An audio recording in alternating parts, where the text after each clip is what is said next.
देखिए, दंड प्रक्रिया संहिता का लास्ट चैप्टर है, इसमें कोई खास ज्यादा नहीं है, थोड़ा सा ही बचा है बिल्कुल। लास्ट चैप्टर है प्रकीर्ण अध्याय 37।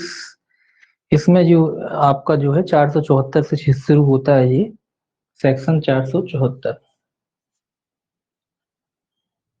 ठीक है, 484 धारा, 474 केवल 10 धाराओं का ही अध्याय है। ये कहता है उच्च न्यायालय के समक्ष विचारण, ये कहता है हाई कोर्ट के समक्ष विचारण, हाई कोर्ट के समक्ष।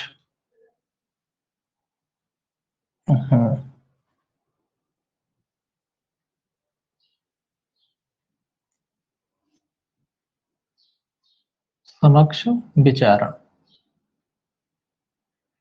ये कह रहा है भाई हाई कोर्ट के समक्ष विचारण किया जाएगा तो किस प्रक्रिया का जो है फॉलो किया जाएगा। ठीक है, ये कह रहा है धारा 407 के अधीन ना करने के अन्यथा। क्या मतलब है इसका, पहले पढ़ लेते हैं। देखिए, वैसे भी ज्यादा सेक्शन नहीं। ये कह रहा है जब किसी अपराध का विचारण उच्च न्यायालय द्वारा धारा 407 के अधीन ना करके अन्यथा किया जाता है, तब वह अपराध के विचारण में वैसी ही प्रक्रिया का अनुपालन करेगा जिसका सेशन न्यायालय अनुपालन करता है, यदि उसके द्वारा उसे मामले का विचारण किया जाता है। क्या मतलब है इसका, ये कह रहा है 407 के अन्यथा, मतलब 407 को छोड़ के, सॉरी 407, हाँ 407 को छोड़कर। 407 क्या है आप निकालेंगे, देखेंगे हाईकोर्ट मामलों का अंतरण है 407 में। ठीक है, 439 तक हुआ है, उसके बाद 439 तक हुआ है भाई, 439 तक कहाँ हुआ है कौन सा बोल रहे हो आप, कहाँ तक गलत बोल रहे हो, क्या कह रहे हो आप, 439 तक हुआ है, उसके बाद 439 तक पढ़ा है क्या आपने, नहीं भाई 440 अध्याय ये नहीं, ये हो तो गया, आपने देखा नहीं, आपको आपने शायद क्लास नहीं ली होगी। 439 तो कब का हो गया, आप कल वीडियो देखेगा पुराना। 400 लास्ट ही चैप्टर पढ़ना है, 1 मिनट।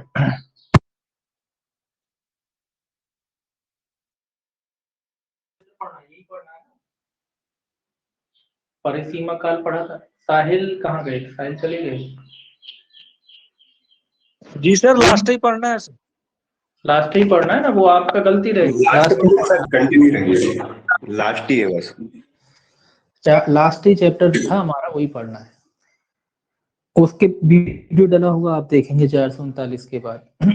देखिए 407 जो है को छोड़कर, ये कह रहा है 474 हाई कोर्ट के समक्ष विचारण। ठीक है, हाई कोर्ट के समक्ष विचारण में ये कह रहा है कि 407 को छोड़कर, 407 में है मामलों का अंतरण है, मामलों का अंतरण है, 407 में मामलों का अंतरण की बात कह रहा है। ठीक है, उच्च न्यायालय के समक्ष विचारण जो है, तो ये कह रहा है मामलों का अंतरण, ये कह रहा है सिवाय जब मामलों का अंतरण किया जाता है उसको छोड़ दिया जाए, तो बाकी सब मामलों में जब जो है हाई कोर्ट जो है मामलों किसी मामले का अगर विचारण करता है तो वो किस प्रक्रिया का पालन करेगा। तो 407 को छोड़कर अन्य मामलों में वो है सेशन न्यायालय में जो प्रक्रिया होती है विचारण की, उसी प्रक्रिया का पालन करेगा। सेशन विचारण कह लीजिए या सेशन न्यायालय के समक्ष जो प्रक्रिया होती है विचारण की, उसी प्रक्रिया का पालन हाईकोर्ट करेगा। ठीक है, कोई अलग से प्रक्रिया नहीं है, केवल उसी प्रक्रिया का पालन करेगा 407 को छोड़कर, है ना। हाईकोर्ट अपनी प्रक्रिया वैसे खुद ही भी निश्चित कर देता है। दो चीजें, दोनों में कंफ्यूजन हो जाती है लोगों की कि हाईकोर्ट किस प्रक्रिया का पालन करेगा, एक क्वेश्चन ये पूछा जाता है। तो हाईकोर्ट भाई किसी प्रक्रिया का पालन नहीं करता, हाईकोर्ट अपनी प्रक्रिया खुद ही भी निश्चित करता है, याद रखेंगे। हाईकोर्ट विचारण कैसे करना है उसके लिए कोई प्रक्रिया विहित नहीं है, हाईकोर्ट अपनी प्रक्रिया खुद ही विनिहित कर सकता है। लेकिन लेकिन अगर अन्य कोई मामले हैं तो उसमें वो जो है सेशन न्यायालय की प्रक्रिया का पालन करेगा। दोनों अलग अलग चीजें, तो एक तरीके से कह सकते हैं कि हाईकोर्ट कोई प्रक्रिया से बंधा हुआ नहीं है, लेकिन 407 के अलावा अन्यथा कोई मामले उसको जाते हैं तो वो सेशन न्यायालय की प्रक्रिया का ही पालन करता है।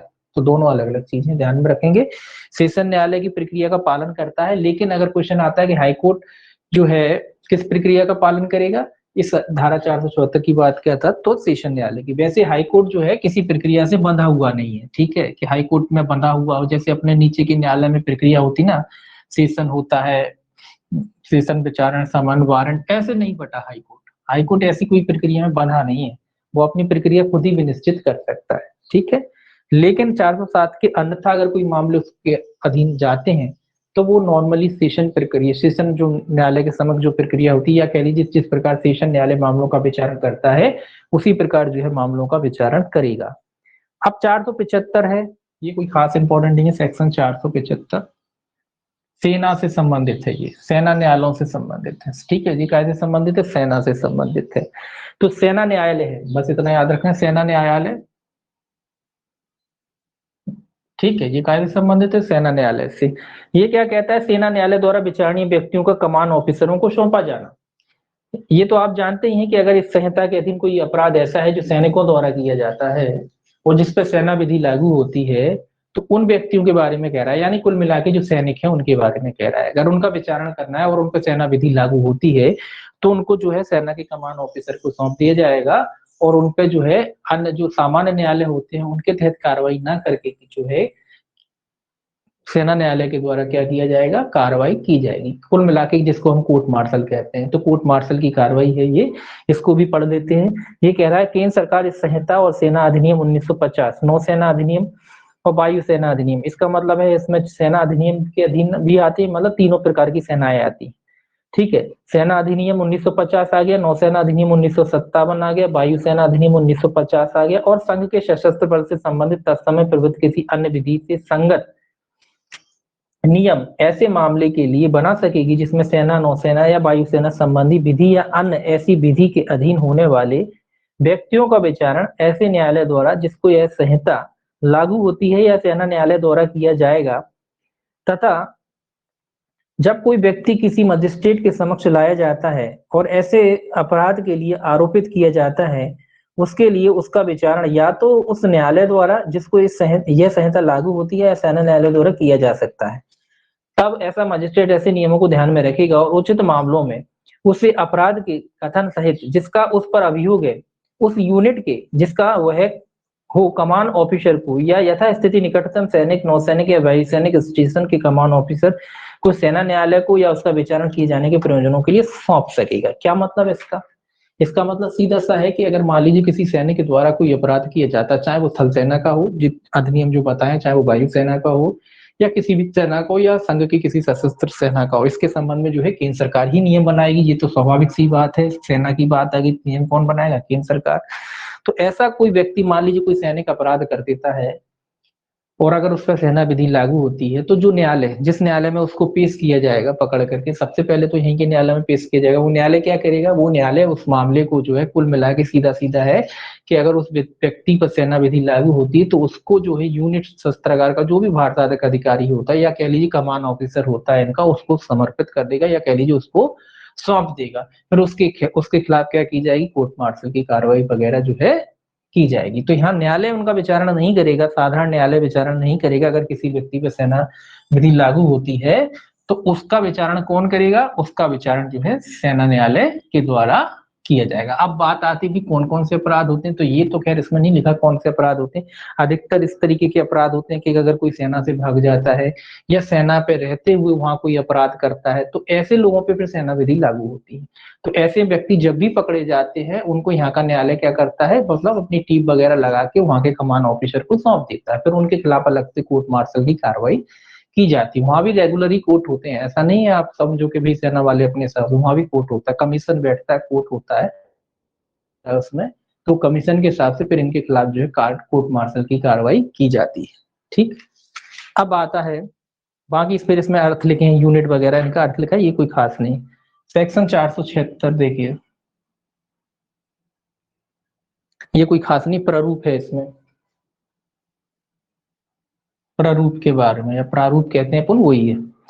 ये कह रहा है कि संविधान के अनुच्छेद 227 द्वारा प्रदत्त शक्तियों के अधीन रहते हुए द्वितीय अनुसूची में दिए गए प्रारूप ऐसे परिवर्तनों सहित जैसे प्रत्येक मामले की परिस्थितियों में अपेक्षित हो उसमें वर्णित संबंध प्रयोजनों के लिए उपयोग में लाए जा सकते हैं, और यदि उपयोग में लाए जाते हैं तो पर्याप्त होंगे।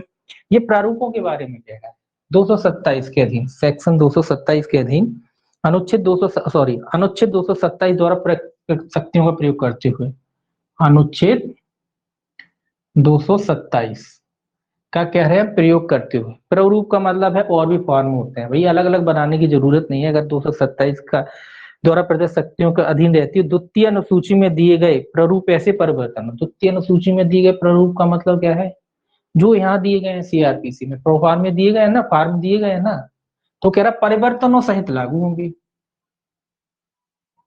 परिवर्तनों सहित क्या मतलब इसका, ये क्या कहना चाह रहा है ये धारा। देखिए पीछे फॉर्मेट दे रखे हैं आपकी सीआरपीसी में जो है, सेकंड शेड्यूल में जो है क्या दे रखे हैं, फॉर्मेट दे रखे हैं, कुछ फॉर्म दे रखे हैं। अब जब निचले न्यायालय में आप लगाते हो आवेदन तो वो फॉर्म होते हैं, सेम टू सेम वो फॉर्म लगते हैं। अब बात आ रही कि मान लो अगर अपन हाई कोर्ट में करना हो कोई पिटिशन, तो कैसे, तो वो कह रहा है परिवर्तनों शायद वही लागू हो जाएंगे। अब मान लीजिए किसी ऊपर लिखा रहा है न्यायालय, अपन लिखा रहता ना न्यायालय है प्रथम वर्ग या सेशन, ये लिखा है तो वहां अपन क्या लिख देंगे, उच्च न्यायालय लिख देंगे। परिवर्तन ये हो गया। यहाँ सेशन की जगह अपन क्या लिख देंगे, अगर मान लीजिए हाईकोर्ट में मामला दे रहे हैं तो हाईकोर्ट लिख देंगे, हाईकोर्ट जबलपुर, हाईकोर्ट ग्वालियर, इंदौर, जो भी लिखना चाहें आप, ठीक है, इस तरीके से आप जो है लिख देंगे। तो परिवर्तनों के सहित जो प्रोफार्मे दिए हैं वो हाईकोर्ट के मामले में भी लागू हैं। सीधी सीधी याद रखें कि जो प्रोफार्मे दिए हुए हैं वो परिवर्तनों के सहित हाईकोर्ट के मामले में भी लागू होंगे जब आपको हाईकोर्ट में पिटीशन लगानी। अब मान लीजिए जमानत ही ले लीजिए, मान लीजिए जमानत के लिए आपको हाईकोर्ट में आवेदन लगा रहा है, तो कोई अलग से फॉर्मेट थोड़ी ना, वही फॉर्मेट जो जमानत का होता है वही फॉर्मेट में जो है लग जाएगा परिवर्तनों सहित, बस परिवर्तनों सहित।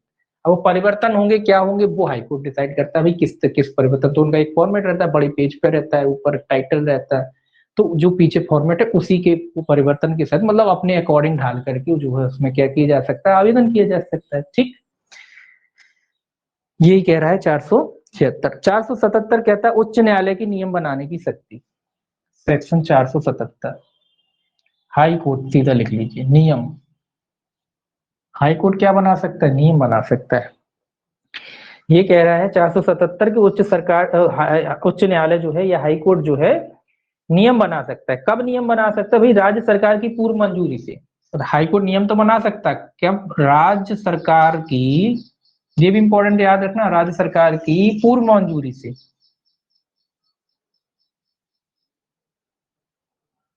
ठीक है, हाईकोर्ट नियम तो बना सकता है लेकिन उसके लिए किसकी अनुमति लेनी पड़ेगी, उसे राज्य सरकार, क्योंकि नियम बनाने की शक्ति तो राज्य की है ना। लेकिन हाईकोर्ट भी नियम बना सकता है, लेकिन कब बना सकता है, जब वो राज्य से अनुमति ले ले। अब बात आती है कौन से नियम बनाएगा, नियम कौन से बनाएगा भाई, नियम कौन से बनाएगा, जो अधीनस्थ न्यायालय उनके बारे में, अधीनस्थ न्यायालयों के बारे में, अधीनस्थ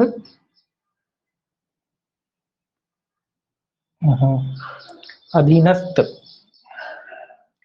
अधीनस्थ न्यायालयों के बारे में।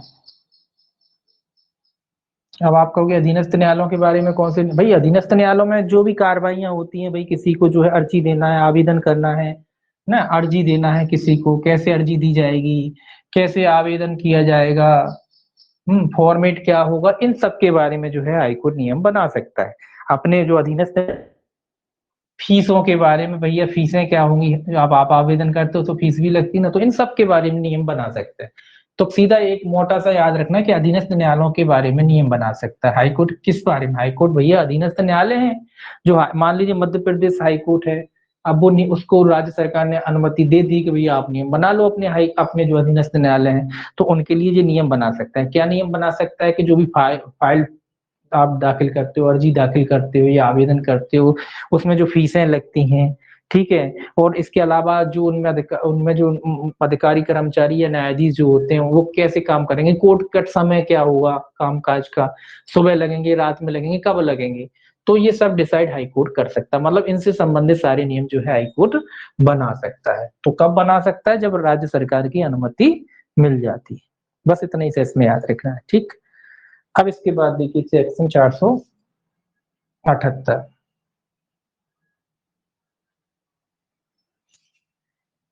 478 कहता है कुछ दशाओं में कार्यपालक मजिस्ट्रेट को सौंपे गए कृत्यों में परिवर्तन। ये इंपॉर्टेंट है, याद रखना, कार्यपालक मजिस्ट्रेटों से संबंधित है। ठीक है, कार्यपालक मजिस्ट्रेटों से संबंधित है धारा 478। ये क्या कह रही है, ये कह रहा है कि आपने देखा होगा कि धारा 108, 109, 110, 145 में कार्यपालक मजिस्ट्रेट को पावर दी गए। ठीक है, 108 वाली पावर हो गई, इसके अलावा 109, 110, 109, 110, इसके अलावा 145 और 147। इसमें क्या है, इसमें कार्यपालक मजिस्ट्रेटों को पावर है। ये कार्यपालक मजिस्ट्रेटों से संबंधित जो है एक चैप्टर है, जिसमें जो है दे रखा है कार्यपालक मजिस्ट्रेटों की शक्ति, बॉन्ड वगैरह भरवा लेता है ना, सिद्ध दोष अपराधी वगैरह है, इनसे जो बॉन्ड भरवाता है। उसके अलावा जमीन वगैरह विवाद है, जल संबंधी वगैरह विवाद है, उनके बारे में है कुल मिला के। ठीक है, वो शक्तियां किसको दे रखी है आप जानते हैं, एग्जीक्यूटिव मजिस्ट्रेट को दे रखी है। तो ये धारा कहती है कि अगर सरकार को ठीक लगता है और अगर सरकार को ऐसा लगता है कि भाई ये वाली शक्तियां जो हमने एग्जीक्यूटिव मजिस्ट्रेट को दे रखी हैं, या कार्यपालक मजिस्ट्रेट को, अभी फिलहाल में कार्यपालक मजिस्ट्रेट के ही पास हैं ये शक्तियां, अभी किसके पास है, कार्यपालक मजिस्ट्रेट। सरकार को भविष्य में ऐसा लगता है कि भाई कार्यपालक मजिस्ट्रेट साहब वो जो है ठीक से काम नहीं कर पा रहे हैं, एग्जीक्यूटिव मजिस्ट्रेट साहब जो है ढंग से जो है इनको डील नहीं कर पा रहे हैं, तो सरकार इन शक्तियों को उठा करके जो है किसको दे सकती है, प्रथम वर्ग न्यायिक मजिस्ट्रेट को, या प्रथम वर्ग मजिस्ट्रेट को कर सकती है, प्रथम वर्ग मजिस्ट्रेट साहब को सौंप सकती है। ठीक है, प्रथम वर्ग मजिस्ट्रेट को जो है प्रति निर्देश है। तो इसमें लिखा है, मैं किसी कार्यपालक मजिस्ट्रेट के प्रति का अर्थ यह लगाया जाएगा कि वह किसी प्रथम वर्ग न्यायिक मजिस्ट्रेट के प्रति निर्देश है।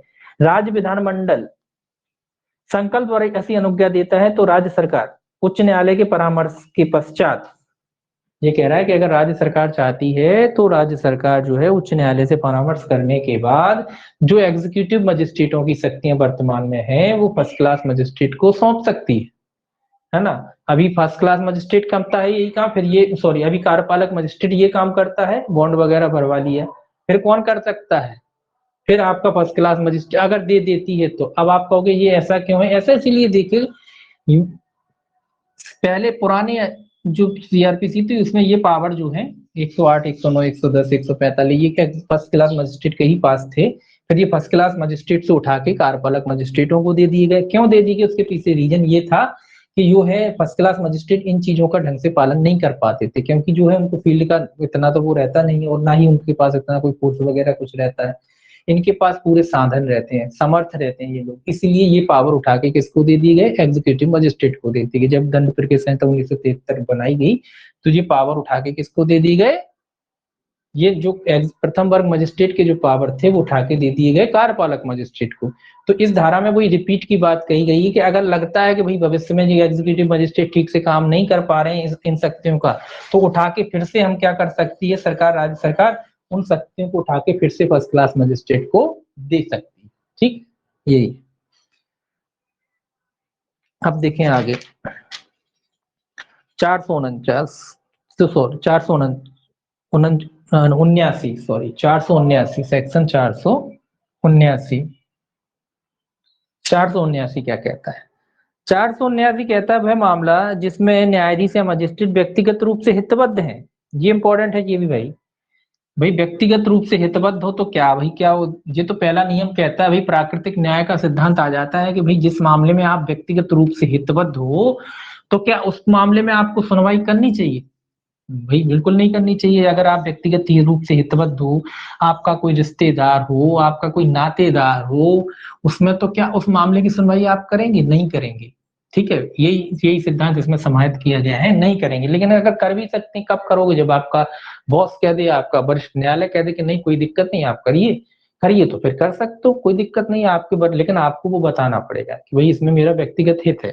तो वही धारा 479 कहती है, सेक्शन 479 ये कह रहा है अगर कोई न्यायाधीश जो है किसी मामले में जो है व्यक्तिगत रूप से हितबद्ध है,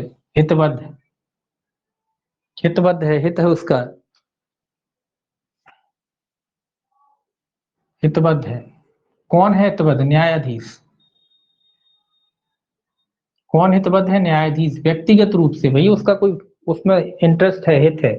तो इसमें लिखा है कोई भी न्यायाधीश या मजिस्ट्रेट, दोनों आते हैं, मजिस्ट्रेट भी आते हैं, केवल न्यायाधीश नहीं मजिस्ट्रेट भी आते हैं, न्यायाधीश या मजिस्ट्रेट किसी ऐसे मामले का जिसमें वह पक्षकार है या व्यक्तिगत रूप से हितबद्ध है, उस न्यायालय की अनुज्ञा के बिना जिसमें उसके न्यायालय से अपील होती है, ना तो विचारण करेगा और ना उसे विचारण सुपुर्द करेगा, और ना कोई न्यायाधीश या मजिस्ट्रेट अपने द्वारा पारित या किए गए किसी निर्णय आदेश की अपील ही सुनेगा। दोनों ही बातें हैं। ये कह रहा है कि कोई न्यायाधीश या मजिस्ट्रेट किसी मामले में हितबद्ध है या कोई हित रखता है या उसी के विरुद्ध तो स्वयं उस मामले को नहीं सुनेगा। पहला तो ये नियम है कि स्वयं नहीं सुनेगा। सुन सकता है, कब सुन सकता है? जब उसका अपीलीय न्यायालय, जब उसका अपीलीय न्यायालय, अपील न्यायालय उसको अनुमति दे देता है। मतलब अपील न्यायालय मतलब उसका वरिष्ठ न्यायालय, उससे वरिष्ठ न्यायालय जो उसका बॉस है उसको अनुमति दे देता है, तब उस मामले में सुनवाई कर सकता है, अन्यथा वो उस मामले में सुनवाई नहीं करेगा। ठीक है, ना तो सुनवाई करेगा, ना ही अंतरण करेगा, अंतरण भी नहीं कर सकता। ठीक है, और ना ही उसकी अपील को भी सुन सकता, मतलब कोई भी कार्रवाई नहीं कर सकता। ना तो अंतरण कर सकता है, ना उसको सुन सकता है, और ना ही उसकी जो है अपील को ग्रहण कर सकता है। हाँ, अगर उसका अपीली न्यायालय उसको अनुमति दे देता है तो वो ऐसा कर सकता है। उदाहरण के लिए मान लीजिए आप जज बन जाते हो और आपके पास कोई ऐसा मामला आता है जिसमें आप हितबद्ध हो, है ना, या मान लीजिए किसी कंपनी का मामला आ गया, उसमें आपके भी शेयर थे, उसमें भी आप एक शेयर होल्डर हो, है ना। अब वो मामला आप ही के पास आ गया, आप ही के कोर्ट में आ गया, तो स्वाभाविक सी बात है कि आपको इस बात की सूचना अपने अपीलीय न्यायालय को देनी पड़ेगी। और अगर अपीलीय न्यायालय कहता है कि हाँ ठीक है आपका इंटरेस्ट है लेकिन फिर भी आप सुन सकते हो, तो आप सुन पाओगे, अन्यथा आप नहीं सुन पाओगे। साधारण नियम तो यही कहता है उसको ग्रहण ही नहीं कर सकते, तो बताना पड़ता है। ठीक है, तो ये नियम है कॉमन वाला, प्राकृतिक न्याय का सिद्धांत है ये तो, कि भाई खुद ही आप अपने मामले में जज थोड़ी ना बन सकते हो, है ना, इसीलिए। सेक्शन 480 देखिए, 480 क्या कहता है? 480 कहता है विधि व्यवसाय करने वाले प्लीडर का कुछ न्यायालयों में मजिस्ट्रेट के तौर पर ना बैठना। ये भी इंपॉर्टेंट है भाई, विधि व्यवसाय करने वाले, ये कह रहा है कि कोई प्लीडर जो किसी मजिस्ट्रेट के न्यायालय में विधि व्यवसाय करता है, उस न्यायालय में या उस न्यायालय की स्थानीय अधिकारिता के अंदर किसी न्यायालय में मजिस्ट्रेट के तौर पर ना बैठेगा। मतलब क्या कह रहा है? उदाहरण के लिए इसमें भी उदाहरण ले लीजिए आप अपना। तो मान लो आज आप किसी जिले से संबंध रखते हो, मान लो आप भोपाल के हो, आप भोपाल में रहते हो या जबलपुर में रहते हो, मान लो भोपाल ही ले लो एक उदाहरण कि आप भोपाल के हो, भोपाल जिला है, राजधानी भी हो जिला भी है, तो आप भोपाल जिले के हो। ठीक है, जिला भोपाल से हो। अब आप बन गए सिविल जज। ठीक है, वहां प्रैक्टिस भी करते थे, ऐसा नहीं, आप वहां प्रैक्टिस भी करते थे, आपने वहां के कोर्ट में प्रैक्टिस भी करी, कुछ सालों प्रैक्टिस करी, उसके बाद आपका सिलेक्शन हो गया सिविल जज में, आप जज बन गए।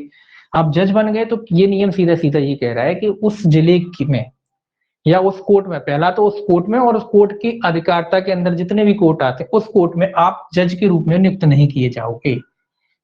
आप उस कोर्ट में जो है जज के रूप में नहीं बैठ सकते। ठीक है, या कह लीजिए सीधा सीधा नियम है कि गृह जिला में आपकी पोस्टिंग नहीं होगी। गृह जिला, इसीलिए एक नियम आता है ना कि भैया गृह जिले में पोस्टिंग नहीं मिलती। ठीक है, गृह जिले में पोस्टिंग नहीं मिलती, तो वही बात इसमें है कि भैया आपका जो अगर गृह जिला है ना भोपाल, तो यहाँ नहीं मिलेगी, भोपाल के आसपास कहीं भी मिल जाएगी लेकिन भोपाल में नहीं मिलेगी। तो ये नियम यही कह रहा है कि अगर आप जो है किसी में पहले प्रैक्टिस किए हो और जज बन जाते हो तो उसी कोर्ट में फिर जज के रूप में तो आप नहीं बैठ सकते। इसके अलावा वो कोर्ट के अधीनस्थता में जितने भी न्यायालय आते हैं वहां पे जो है आप जज के रूप में नहीं बैठोगे। अब आप कहोगे ऐसा नियम क्यों है? भाई ऐसा नियम इसलिए बनाया गया है कि पक्षपात से बचा जा सके। देखिए जहाँ के आप होते हो वहां भले ही आप जज बन जाओ या कुछ भी बन जाओ, वहां लोकल के लिए आप लोकल ही रहते हो, ये तो सभी जानते हैं ना। वहां आपके दोस्त भी होते हैं, यार भी होते हैं, सभी होते हैं, रिलेशन वाले भी होते हैं। और स्वाभाविक सी बात है जब रिलेशन वाले होंगे, दोस्त वगैरह होंगे, तो हो सकता है कि आपका जजमेंट जब आप करो, निर्णय आप जब करो, वो प्रभावित हो जाए अपने दोस्तों की वजह से, अपने परिवार वालों की वजह से, या आप कह लीजिए कि आप निष्पक्ष तरीके से ना कर पाओ किसी मामले में कार्रवाई, है ना। अब कोई आपका दोस्त का मामला आ गया, अब उसी कोर्ट में आप जज हो, उसमें आपके किसी मित्र का मामला आ गया, तो स्वाभाविक सी बात है कि एक ह्यूमन नेचर होता है कि आप अपने दोस्त को बचाने की कोशिश करोगे। तो ये सारी चीजों से बचने के लिए ये जो धारा जो है जोड़ी गई है कि भैया कोई परिवार का दबाव, कोई वैसा दबाव ना हो और निर्णय अच्छी तरीके से हो सके। ठीक है, तो ये 480। अब 4 से संबंध लोक सेवक को संपत्ति क्रय न करने और उसके लिए बोली न लगाने, ये भी सेम उसी तरीके से 480 के जैसा है। सेक्शन 481 भी सेम ऐसा है, ये बोली वाली बात कह रहा है। क्या होता है जब कुर्की हो रही है, कोई बोली लग रही है और कोई अधिकारी कर्मचारी उस बोली से रिलेटेड है, जुड़ा हुआ है। मान लो आज किसी के घर की कुर्की हो रही है, मान लो कुर्की हो रही है, किसी के घर की न्यायालय ने कुर्की का आदेश दिया और ए नाम का कोई अधिकारी को नियुक्त किया कुर्की कराने के लिए कि भैया आप जाके कुर्की कराओ। अब ये धारा 481 यही कह रही है कि भाई ये वाला अधिकारी ना तो उस कुर्की में बोली लगाएगा, ना ही कोई वो रखेगा, मतलब ये खुद बोली नहीं लगा सकता। कोई लोक सेवक जिसे इस संहिता के अधीन संपत्ति के विक्रय के बारे में किसी कर्तव्य का पालन करना है, उस संपत्ति का ना तो क्रय करेगा और ना उसके लिए बोली लगाए। ना तो ये खरीद सकता है, क्रय भी नहीं कर सकता और बोली भी नहीं लगा सकता। और ध्यान में रखिए, प्रत्यक्ष अप्रत्यक्ष दोनों तरीके से नहीं कर सकता ये, ठीक है। इसका मतलब ये नहीं कि अपन नहीं लगा रहे तो अपने किसी रिश्तेदार से लगवा दी, ना, दोनों तरीके से नहीं कर सकते वो, ठीक है। वो अपने आप में समाहित है ये बात इसमें। अगर कोई व्यक्ति, आपकी हमने ड्यूटी लगा दी, आप न्यायालय के अधिकारी हैं, आपको न्यायालय ने किसी की संपत्ति का विक्रय करने के लिए या कुर्की करने के लिए भेज दिया मान लो, और आप सोच रहे हो बड़ी सस्ती मिल रही, हमें क्यों ना खरीद लें, तो आप नहीं खरीद सकते, ठीक है। ना आप खरीद सकते हो, ना उसमें बोली लगा सकते हो, ना ही आप लगा पाओगे, ना आपके घर वाले रिश्तेदार। अगर आपके घर वाले रिश्तेदार भी लगाते हैं बोली तो ये माना जाएगा कि आपने ही बोली लगाई, ठीक है। तो इस बात को भी याद रखें कि अगर आपके घर वाले रिश्तेदार मित्र जो आपके हैं करीबी, अगर वो भी बोली लगाएंगे तो यही माना जाएगा कि आपके द्वारा ही लगाई गई या आपके द्वारा ही क्रय किया गया है, ठीक है। तो इसमें ऐसे लोग शामिल नहीं हो सकते, यानी कह लो कि खुद ही नहीं बोली लगा सकते और खुद ही विक्रय नहीं कर सकते। अब देखिए सेक्शन 482, ये इंपॉर्टेंट है सेक्शन, ये पूछा जाता है। 482 मोस्ट इंपॉर्टेंट सेक्शन है, ये पूछा जाता है, ठीक है। उच्च न्यायालय की अंतर्निहित शक्ति, किसकी शक्ति है? उच्च न्यायालय की। उच्च न्यायालय की शक्ति है उच्च न्यायालय, ठीक है। उच्च न्यायालय की कौन सी शक्ति दे रखी है? अंतर्निहित। अंतर्निहित का अंतर मतलब होता समाहित है, अंतर अंतर्निहित लिखा है, ठीक है। अंतर्निहित क्या मतलब है? ये पूछा जाता है इस अधिनियम के तहत अंतर्निहित शक्ति किसको दी गई है? आपको हाई कोर्ट को दी गई है। इस संहिता की ये लिखा है, कोई भी बात उच्च न्यायालय को किसी ऐसे आदेश देने की अंतर्निहित शक्ति को सीमित या प्रभावित करने वाली न समझी जाएगी जैसे कि इस संहिता के अधीन किसी आदेश को प्रभावित करने के लिए, किसी न्यायालय की कार्रवाई का दुरुपयोग निवारित करने के लिए या किसी अन्य प्रकार से न्याय के उद्देश्यों की प्राप्ति सुनिश्चित करने के लिए आवश्यक हो। क्या मतलब है इसका? भाई अंतर्निहित शक्ति पहले तो याद रखना कुछ सेक्शन, पहले तो आपसे सेक्शन पूछा जाएगा कि भाई इस अधिनियम के तहत अंतर्निहित हाई कोर्ट में दी गई 482 में दी गई। फिर दूसरा क्वेश्चन ये बनता है कि अंतर्निहित शक्ति किसको दी गई है? तो भाई हाई कोर्ट को दी गई है, उच्च न्यायालय को दी गई है इसमें केवल, ठीक है। दूसरा क्वेश्चन ये बन गया। मोस्टली तो दो ही बनते हैं। अब बात आती है कि अंतर्निहित शक्ति होती क्या है। कुछ शक्तियां ऐसी होती हैं जो न्यायालय में खुद में ही समाहित होती हैं, अपने आप में समाहित शक्ति, या सीधे कह लीजिए अपने आप में समाहित, अपने आप में समाहित शक्ति मतलब आपके अंदर अपने आप पहले से ऑलरेडी है, माना जाता है कि आप में है वो चीज। हम मानते हैं कि भाई आप में वो पावर है, वो शक्ति है, वही चीज है। हम मान के चलते हैं कि अगर आप हाई कोर्ट है, आप एक इंसान, जैसे हाई कोर्ट की बात करें, आप हाई कोर्ट है तो आप में ये शक्ति है ऑलरेडी, भले ही अधिनियम में लिखा हो या ना लिखा हो, उससे कोई फर्क नहीं पड़ता। हम मान के चलते हैं वो शक्ति आपके अंदर है, ऑलरेडी है, तो वही शक्ति होती है। ऐसी शक्ति जो अपने आप में अपने आप में जो है किसी न्यायालय में समाहित होती है। किसी न्यायालय का मतलब यहाँ हाई कोर्ट से है, ठीक है, क्योंकि यहाँ अंतर्निहित शक्ति किसको दी? केवल हाई कोर्ट को। अब बात आती इन शक्तियों का प्रयोग जो हाई कोर्ट है वो कब कर सकता है। तो इसमें सीधा सीधा लिखा है कि इन शक्तियों का प्रयोग कब कर सकता है न्यायालय? किसी भी कार्रवाई के दुरुपयोग को निवारित करने के लिए या अन्य उद्देश्यों को प्राप्त करने के लिए। इस अधिनियम की जो है दुरुपयोग का निवारण करने के लिए और किसी अन्य शक्ति में जो है इसका प्रयोग कर सकता है। अब बात आती है इन शक्तियों का प्रयोग कब करेगा? जब देखिए अंतर्निहित शक्तियों का प्रयोग न्यायालय कब कर सकता है? जब संहिता में कोई स्पष्ट प्रोविजन नहीं होते। कई बार ऐसी स्थिति आ जाती है कि या कोई ऐसा मैटर आ जाता है जिसके बारे में संहिता मौन है, संहिता में कोई प्रोविजन है ही नहीं, तो फिर क्या किया जाएगा? ऐसे मामलों में फिर हाईकोर्ट जो है अपनी अंतर्निहित शक्ति का प्रयोग कर सकता है। तो कब करता है? जब संहिता में स्पष्ट प्रावधान नहीं होता है, संहिता में स्पष्ट प्रावधान ना हो, प्रावधान ना हो, ठीक है, तभी इन शक्तियों का प्रयोग किया जाता है। ये भी याद रखें, इन शक्तियों का प्रयोग ऐसे नहीं किया जाता हमने संहिता पूरी बना दी, उसमें हर चीज स्पष्ट लिखी है। अब मान लो हमने जमानत की बात कर लो, जमानत के बारे में स्पष्ट प्रोविजन लिखे, ऐसे ऐसे करना है। अब हाई कोर्ट कह रहा है नहीं भैया हम तो अंतर्निहित शक्तियों का प्रयोग करेंगे, हम तो भैया अपने हिसाब से करेंगे, तो नहीं कर सकता। अपने हिसाब से तभी करोगे जब संहिता में कोई प्रोविजन ना हो, ठीक है। अगर कोई विषय ऐसा आता है जिसमें कोई स्पष्ट प्रोविजन नहीं है संहिता में दिया नहीं है, कोई न्यायालय का निर्णय भी नहीं, कुछ भी नहीं है। तो ऐसे में जो है फिर हाईकोर्ट अपनी अंतर्निहित या कह लीजिए अपने विवेकीय शक्ति कह लीजिए उससे जो है काम कर सकता है, या कह लीजिए ऐसी शक्ति जो मानी जाती है कि हाईकोर्ट में समाहित है। तो प्रक्रिया के दुरुपयोग को रोकने के लिए देखिए सबसे एक इंपॉर्टेंट शब्द इसमें लिखा हुआ प्रक्रिया के दुरुपयोग को रोकने के लिए, ठीक है, ये शब्द इंपॉर्टेंट है, दुरुपयोग। ठीक है, क्या लिखा है, दुरुपयोग। क्या मतलब है कि दुरुपयोग रोकने के लिए, भैया दुरुपयोग रोकने का मतलब है कि संहिता का कोई गलत इस्तेमाल ना हो जाए और संहिता में कोई प्रोविजन नहीं है तो फिर हाईकोर्ट शक्ति। अब मान लीजिए कोई प्रोविजन स्पष्ट रूप से है और हाईकोर्ट उन शक्तियों का प्रयोग ना करती हुए अपनी ही शक्तियों का प्रयोग करे, तो भैया फिर तो ये कहेंगे कि हमको संहिता का दुरुपयोग ही हो रहा है। तो ये स्पष्ट लिखा है ना कि दुरुपयोग रोकना काम है आपका, दुरुपयोग करना नहीं है। आपको दुरुपयोग रोकना है कि संहिता का गलत इस्तेमाल ना हो, दुरुपयोग ना हो।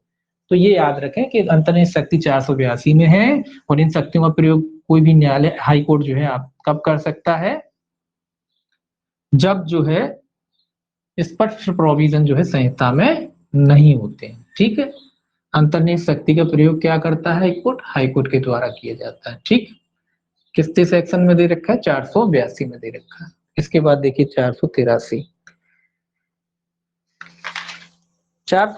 कहता है न्यायिक मजिस्ट्रेट के न्यायालयों पर अधीक्षण का नियंत्रण प्रयोग करने का उच्च न्यायालय का कर्तव्य।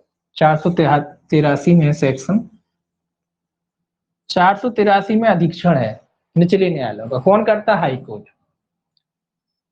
अधीक्षण का मतलब है निगरानी रखता है हाईकोर्ट इनके कामकाज की। कौन से न्यायालय, हाईकोर्ट के अधीनस्थ न्यायालय हैं या निचले न्यायालय कह लीजिए, निचले जितने भी न्यायालय हैं उन पे अधीक्षण कौन रखता है, हाईकोर्ट। ठीक है, हाईकोर्ट करता है और जो भी हाईकोर्ट के नीचे जितने भी, चाहे वो सेशन हो चाहे फर्स्ट क्लास मजिस्ट्रेट हो, जितने भी मजिस्ट्रेट है उन पर अधीक्षण कौन रखता है, हाईकोर्ट रखता है। उनके कामकाजों को चेक कर सकता है कि भाई निचले न्यायालय ठीक से काम कर रहे हैं क्या नहीं कर रहे हैं। उसके लिए भाई क्या क्या कर सकता है, उसके लिए बहुत सी चीजें कर सकता है। उसके लिए डायरेक्ट नीचे से फाइल बनवाया, बताइए आपके यहाँ क्या क्या काम से। कई बार ऑडिट भी करता है, हाईकोर्ट के जज आते भी हैं निचले न्यायालयों में सर्वे करने के लिए, देखने के लिए, या अपनी पैनल भेजते हैं कि भाई देख के आइए कैसा किस कोर्ट में कैसा काम चल रहा। तो ये सारी चीजें जो है हाईकोर्ट कर सकता है, निचले न्यायालयों को कुल मिला के कंट्रोल करता है और पूरा उन पर अधीक्षण रखता है कि ये जो हमारी गाइडलाइन के हिसाब से चल रहे हैं कि नहीं चल रहे हैं, क्या प्रक्रिया है, क्या बहुत सारी चीजें। तो ये हाईकोर्ट वाले जो है इन पर अधीक्षण रखते हैं।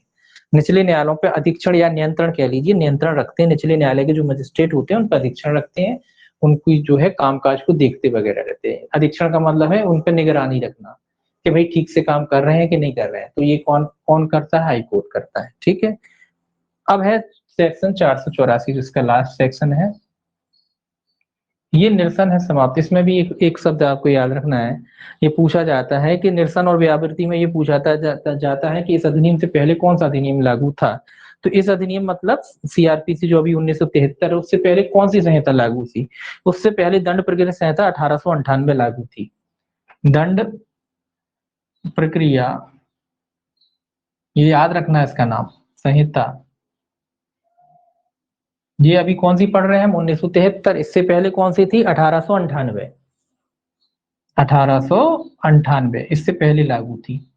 और इसको क्या कर दिया गया है, अब जब 1973 वाली शुरू हो गई, अपनी ये वाली लागू हो गई, तो ये वाली तो स्वाभाविक सी बात है समाप्त कर दी गई है। इसको क्या कर दिया गया है, समाप्त कर दिया गया है। तो आपको ये याद रखना, ये क्वेश्चन भी पूछ लेते हैं कभी कभी कि दंड प्रक्रिया संहिता 1973 से पहले जो है कौन सी संहिता लागू थी। तो दंड प्रक्रिया संहिता 1898 जो है 1973 से पहले लागू थी।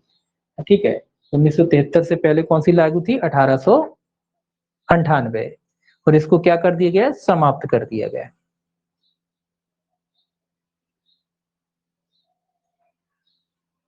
तो बाकी इसमें कुछ नहीं है। ठीक है, बाकी ये समाप्त कर दी गई, बाकी कॉमन बात है, तो बाकी उसमें नहीं पढ़ना, बस 1898। इसके बाद जो है आप देखोगे पीछे, ये तो आपके सेक्शंस हो गए है ना। सेक्शन के बाद जब आप पीछे निकालोगे, आपका इसमें प्रथम अनुसूची दे रखी है एक, उसमें जो है भारतीय दंड संहिता से संबंधित कुछ अपराध दे रखे हैं। इसको भी थोड़ा सा देख लीजिए शेड्यूल्स को। जो शेड्यूल दे रखा है उसमें भारतीय दंड संहिता से संबंधित कुछ अपराध दे रखे हैं। अब ये पूछा जा सकता है, एक क्वेश्चन इसमें ये भी बन जाता है, देखिए इसको मिटाए। शेड्यूल के संबंध में फर्स्ट अनुसूची जो लिखी है उसमें देखिए, इसमें कितने शेड्यूल हैं, 2 है ना, प्रथम अनुसूची द्वितीय अनुसूची। प्रथम अनुसूची में अपराधों का वर्गीकरण और द्वितीय अनुसूची में क्या है, प्रारूप है। ये भी याद रखें। प्रथम अनुसूची में कायदे संबंधित है वर्गीकरण, अपराधों के वर्गीकरण, अपराधों के वर्गीकरण से, ठीक है, ये याद रखेंगे। ये कैसे संबंधित, वर्गीकरण से, अपराधों के वर्गीकरण से संबंधित है। दूसरे में क्या है, दूसरे में तो प्रारूप है, दूसरी अनुसूची में क्या है, प्रारूप, प्रारूप बोलते हैं, वैसे प्रारूप भी बोल सकते, ठीक है। दूसरे में फॉर्म भी रखे हैं, ठीक है, ये दूसरी फॉर्म वाली है और पहली जो है अपराधों का वर्गीकरण बताती है। अब इसमें क्या क्या क्वेश्चन बन सकते हैं, फर्स्ट शेड्यूल की बात कर लें हम तो फर्स्ट शेड्यूल में क्वेश्चन ये बनते हैं। पहला तो ये क्वेश्चन बनता है, जो प्रथम अनुसूची है उसको कितने भागों में बांटा गया है, इसको दो भागों में बांटा गया है। कितने भागों में बांटा गया है, इसको दो भागों में बांटा गया है, ठीक है। पहले आईपीसी से दंडनीय अपराध और दूसरे अन्य विधि से दंडनीय अपराध। पहला जो है आईपीसी से दंडनीय अपराध और दूसरा है अन्य विधि से दंडनीय अपराध, ठीक है। दो भागों में इसको बांटा गया है। पहले अपराध है आईपीसी से दंडनीय, दूसरे अन्य विधि से दंडनीय अपराध, ठीक है। फिर क्या क्वेश्चन बनता है, फिर ये भी क्वेश्चन बन सकता है कि भाई इसमें कितने कॉलम है, कॉलम मतलब ऐसे जो खड़े में बची हुई है ना इस तरीके से, तो इसमें कितने कॉलम है, इसमें कुल 6 कॉलम दिए गए। कितने कॉलम है, इसमें कुल 6 कॉलम है। याद रखना, ये छोटी छोटी चीजें हैं, इनको तो याद ही रखना है। हम आपको शेड्यूल नहीं बता रहे, लेकिन आपको याद रखना है। इसमें कितने भाग हैं, 6 भागों, कॉलम सॉरी कॉलम 6 है, भाग 2 है। पहले आईपीसी से दंडनीय अपराध, दूसरे अन्य विधि से दंडनीय अपराध। कॉलम इसमें कितने हैं, 6 कॉलम इसमें जो है दिए गए हैं। दूसरा एक चीज और याद रख लेना, इसमें वैसे नहीं पूछा जाता, पूछ सकते हैं कि भाई ये कौन से सेक्शन से, आईपीसी के कौन से सेक्शन से शुरुआत होती है, इसकी 109 से शुरू होता है। पहला सेक्शन इसमें आईपीसी का 109 है, ठीक है, पहला सेक्शन इसमें 109 है। अब इसमें कई बार क्वेश्चन ऐसे भी बन जाता है कि जमानती या जमानती जो है कौन से कॉलम में दिया रहे, ठीक है। जमानती जमानती देखिए, सब इसमें 6 कॉलम में 6 की 6 है। पहला तो देखिए धारा है, पहला कॉलम में क्या धारा है, ठीक है, मैं बता ही देता हूँ। दूसरे कॉलम में जो है इसमें सॉरी पहले कॉलम में इसमें धाराएं दे रखी। फर्स्ट सबसे पहले सेक्शन आएगा, ठीक है, सबसे पहले कॉलम में सेक्शन आएगा। दूसरे कॉलम में अपराध आता है, ठीक है, दूसरे कॉलम में इसमें अपराध आता है, ठीक, ये तो सिंपल है, ये नहीं पूछे जाते। इसके अलावा तीसरे कॉलम में जो है इसमें जो है दंड, ठीक है, धारा, अपराध और दंड, ठीक है। पहले धारा आएगी, फिर अपराध आएगा, कौन सा अपराध किया, फिर दंड आएगा, ठीक। उसके बाद ये पूछा जाता है चौथे में संज्ञेय असंज्ञेय बताया, ये याद रखना है आपको, संज्ञेय और असंज्ञेय, ये याद रखना है आपको। और पांचवा याद रखना है, ये दो याद रखना है, इन पे पूछ लेते हैं कि ये कौन से कॉलम में दिया रखा है। जो पहले चौथा में संज्ञेय और असंज्ञेय के बारे में बताया गया है, और पांचवे में जमानती अजमानती के बारे में बताया गया, जमानती और अजमानती, ठीक है, ये याद रखना है। चौथे कॉलम में संज्ञेय संज्ञेय को बताया गया और पांचवे कॉलम में जमानती अजमानती को, और लास्ट कॉलम तो आप जानते हैं न्यायालय। छठवां कॉलम है न्यायालय, भाई कौन सा न्यायालय उसका विचारण करेगा वो बताया गया है, तो क्रम से बताया गया। तो ये हालांकि एक आधी बार पढ़ना याद हो जाएगा आपको, ये जरूर याद रख लेना। और ये वाली बात याद रख लेना, कितनी कॉलम में बांटा है। ये दो बातें जो है आपको इसमें याद रखनी है कि ठीक है, ठीक है, दो बातें जो है इसमें आपको याद रखनी। अब लास्ट में देखिए, ये जो अनुसूची है आपकी आईपीसी के बाद अन्य विधि की बात करें, उसको थोड़ा सा निकाल लीजिए। कहां तक गया, एक अन्य विधि जो है आपकी जो दे रखी है उसको निकालेंगे आप। अन्य विधि से संबंधित जो अपराध है 501, बिल्कुल लास्ट में जो है भाग 2, इसका जो है शेड्यूल का भाग 2, ये थोड़ा सा इसको भी देखिए। भाग 2 कहता है अन्य विधियों के विरुद्ध अपराध का वर्गीकरण या अन्य विधि से संबंधित जो है अपराध, ठीक है। इसमें जो है, एक मिनट,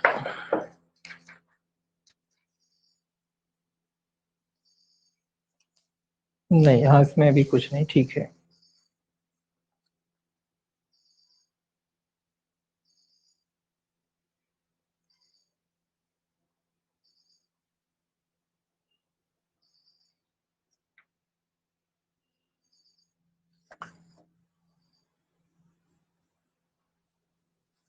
बस ठीक है, ठीक है, इसमें इतना ही ठीक है।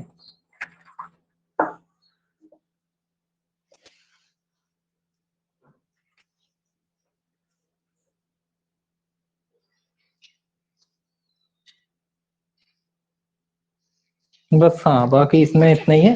हाँ अब सेकंड जो शेड्यूल है उसमें देखिए, सेकंड शेड्यूल में आपको दो तीन चीजें याद रखना है। इसमें कुछ कभी कभी पूछ लिया जाता है, गिरफ्तारी का जो है समन वो कहाँ पे दे रखा है, इस तरीके से जो शेड्यूल दे रखे हैं। देखिए पहला जो आपका प्रारूप दे रखा है वो समन का है, अभियुक्त व्यक्ति को समन का दे रखा है। दूसरा गिरफ्तारी वारंट, दूसरा जो है गिरफ्तारी के वारंट से संबंधित है। ये थोड़ा सा आपको देखने पड़ेंगे, ठीक है ना, एक ज्यादा वो नहीं, लेकिन कभी कभी क्वेश्चन बनते हैं, कभी कभी क्वेश्चन बनते हैं।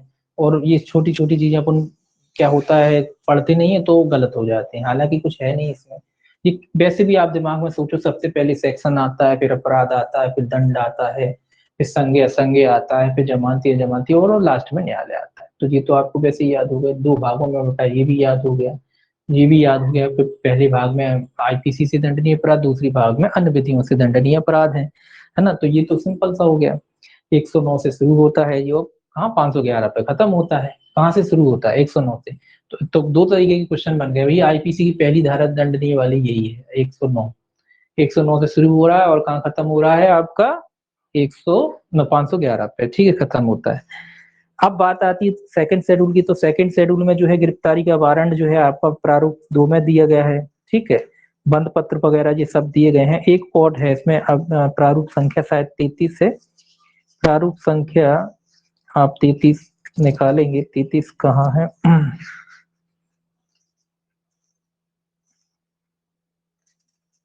32 और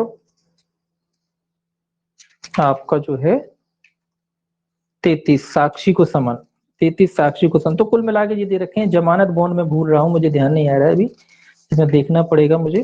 तो कुछ आपको याद रखने हैं, जैसे कि भैया इसमें समन जो आपका गिरफ्तारी वारंट का प्रारूप, वारंट का आपको देख लेना बस, ठीक है, वारंट का प्रारूप कहाँ दे रखा है वो देख लेना आप, ठीक है। और उसके बाद जो है क्या कहते हैं, जमानत का प्रारूप कहाँ दे रखा है वो आपको देख लेना है, ठीक है। ये दो दो प्रारूप तो कम से कम आपको याद रखना है कि भाई कहाँ दे रखे हैं, वारंट कहाँ दे रखा है और जमानत का जो है प्रारूप कहाँ दे रखा है। 32 में है कि मेरे को ध्यान नहीं आ रहा है, एक मिनट देखूं मैं।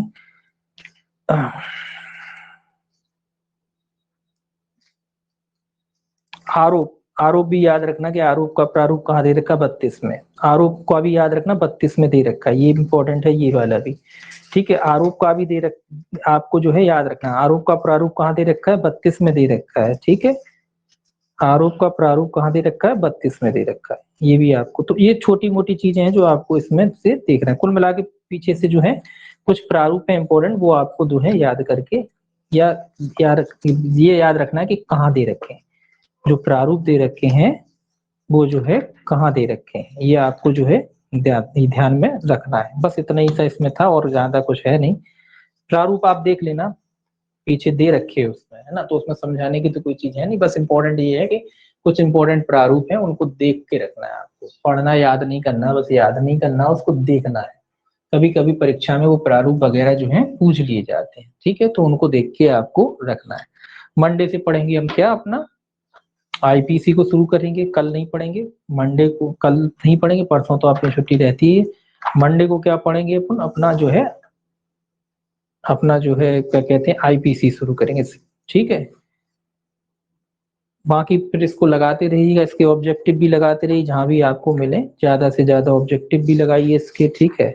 और पढ़िए भी इसको, ऑब्जेक्टिव भी लगाना जरूरी है, ठीक है। ऑब्जेक्टिव से थोड़ा सा प्रैक्टिस करने के लिए मिलता है तो सही रहता है, इसको जरूरी है ऑब्जेक्टिव लगाना। ऑब्जेक्टिव भी लगाइए जहां भी मिले, जैसे भी मिले, और उसके अलावा इसको पढ़िएगा, ठीक है। बार बार पढ़िएगा, ऐसा नहीं कि रख दिया तो सब भूल जाओगे, इसको पढ़ते रहना जरूरी है। इसको किताब के जैसे पढ़ना है, ठीक है, जैसे आप रोज किताब में पढ़ते हो, है ना, वैसे पढ़ना है इसको, बस पढ़ते जाइए और कुछ नहीं करना, पढ़ते जाइए, अपने आप याद हो जाएगा, ठीक। बाकी मंडे को मिलेंगे आईपीसी के साथ, ठीक है। और ये थोड़ा देख लीजिएगा, जो सेकंड जो प्रारूप है उसमें जो प्रारूप दे रखे हैं उनको देख लीजिएगा, ठीक है, जमानत का और खासकर वारंट का, ये सब देख लीजिएगा। जमानत का प्रारूप कहाँ दे रखा, वारंट का प्रारूप कहाँ रखा, आरोप तो कतई 32 में है, तो आरोप का और आरोप, ये तीनों को याद रखिएगा। आरोप कहाँ दे रखे, आरोप, आरोप का प्रारूप, ये तीन तो खासकर ध्यान से ही जो है आपको रखना है, ठीक है। ऑब्जेक्टिव के लिए तमाम बुकें हैं, ऑब्जेक्टिव के लिए आप तमाम बुकें हैं भाई, मार्केट में तमाम बुकें ऑब्जेक्ट क्या कहते हैं उपलब्ध हैं। सिविल जज की भी कई बुक आती हैं भाई, राहुल मिश्रा भी आती है, इसके अलावा टाडा भी मैकग्राथ की भी आती है, बहुत सारी बुकें आती हैं। ठीक है, किसी भी बुक से लगा सकते हो, कोई फर्क नहीं पड़ता, सब में समान नोटिस दे रखी, कोई ऐसा नहीं कि किसी में अच्छी हो किसी में बुरी हो। बस ये थोड़ा सा रहता है गाइड, जब आप नए लोग हैं, जो नए लोगों के लिए खासकर बस इतना, पुराने लोगों को कोई फर्क नहीं पड़ता, नए लोगों के लिए कह रहा हूँ कि जो लोग नए लोग हैं जो गाइडें खरीदते हैं, गाइडों में मिस प्रिंट रहते हैं, गलत आंसर टिक रहते हैं, तो थोड़ा दिमाग से उनको ध्यान से लगाएं और उनको ठीक करें। गाइड ने आप कोई भी खरीद लो, आप ये सोचो कि उस बिल्कुल कंप्लीट आएगी, घटना चक्र भी खरीद सकते हो, घटना चक्र भी खरीद सकते हो, जो भी आपको अच्छी लगे वो खरीद सकते हो। बस नए लोगों से बस इतना ही है कि जब भी वो ओटी लगाएं, जहां भी उन्हें डाउट हो उसको क्लियर करें, क्योंकि ऐसा नहीं कि गाइडों में क्या होता है गलत आंसर टिक हो रहते हैं बहुत से। अब ऐसा नहीं होता है कि वो गलत बनाए मिस प्रिंट में हो जाते हैं। जब भी आप कोई चीज बनाते हो, आप खुद भी बनाओगे तो गलती होती है, ये लगाना तभी लग गया है ना, ऐसी गलती होती जाती है, इसीलिए उन चीजों को थोड़ा सा देख सकते हैं। ठीक है, परीक्षा मंथन घटना चक्र ये सब कोई भी जो भी हो, आप मार्केट में जाओगे आपको तमाम मिल जाएंगी, तमाम गाइडें मिल जाएंगी, आप लगा सकते हो। ठीक है, गाइडें ऑब्जेक्टिव तो जरूरी है, और कई आपको गाइडें नहीं चाहिए तो प्रैक्टिस पेपर भी मिल जाते हैं, प्रैक्टिस सेट भी मिल जाते हैं जिसमें खाली ओटी बनी रहती है, वो आप वो भी लगा सकते हो। ठीक है, तो जरूरी है।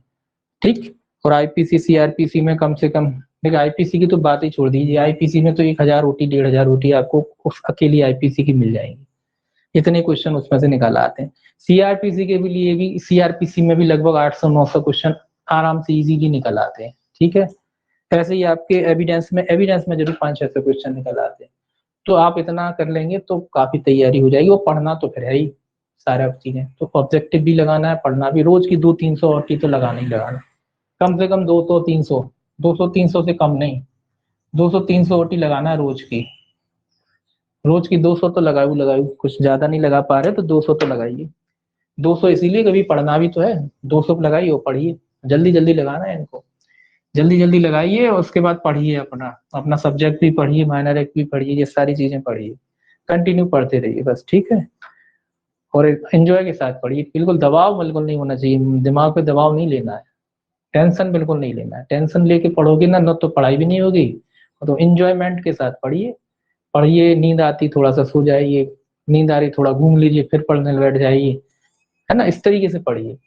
और कभी मन नहीं कर रहा तो मत पढ़िए एक आध दिन, कोई दिक्कत नहीं है, लेकिन दिमाग को फ्रेश रखिए और पढ़ते रहिए बस ये।